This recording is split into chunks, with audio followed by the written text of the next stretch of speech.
എല്ലായിടത്തും ഉണ്ടല്ലേ. എല്ലാവരും താങ്ക് യു. എല്ലാവരും സിനിമ കാണണം. ഞാനിപ്പോൾ ജസ്റ്റ് കണ്ട് ഇറങ്ങിയിട്ടേ ഉള്ളൂ. എനിക്ക് തോന്നുന്നു കണ്ട എല്ലാവർക്കും അതേ അഭിപ്രായം തന്നെയാണ്. അതായത് ഭയങ്കര നല്ല ടച്ചിങ് ആയിട്ടുള്ള ഒരു മൂവിയാണ്. കുറേ ഇമോഷൻസ് എല്ലാം കൂടെ മിക്സ്ഡ് ആയിട്ടുള്ള ഒരു സിനിമയാണ്. Two strong characters. അത് മാത്രമല്ല, കൂടെ അഭിനയിച്ചിട്ടിരിക്കുന്ന എല്ലാവരും ഭയങ്കര അടിപൊളിയായിട്ട് അഭിനയിച്ചിരിക്കുന്ന ഒരിതായിട്ടാണ്. എല്ലാം ഭയങ്കര ടച്ചിങ് ആണ്. സോ ഐ തിങ്ക് നിങ്ങളെല്ലാവരും കണ്ടാലേ നിങ്ങൾക്കും അത് ഫീൽ ചെയ്യാൻ പറ്റത്തുള്ളൂ.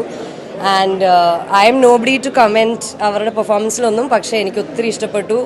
എല്ലാവരും കാണണം തന്നെയാണ് എൻ്റെ അഭിപ്രായം. അത്രയേ ഉള്ളൂ. എന്തായാലും നല്ല ഭയങ്കര ഒരു ഞാൻ കരഞ്ഞുകൊണ്ടാണ് തിയേറ്ററിൽ നിന്ന് ഇറങ്ങിയത്. അപ്പോൾ നിങ്ങൾക്കും അങ്ങനെ ഒരു ഫീൽ. ചേട്ടനെ എനിക്കറിയാം. അപ്പം അങ്ങനെ അതെ, പുള്ളിക്കാരി കരയുന്ന ഓരോ സീനിലാണെങ്കിലും ഞാൻ അവിടെ ഇരുന്ന് കരഞ്ഞുകൊണ്ടിരിക്കുക. അത് വേറെ. പിന്നെ പാർവതി ചേച്ചി ആണെങ്കിൽ അതിൻ്റെ അപ്പുറം വേറെ. എല്ലാവരും എന്നെ കരയിപ്പിച്ചു. അത്രേ ഉള്ളൂ. ഞാനിപ്പോൾ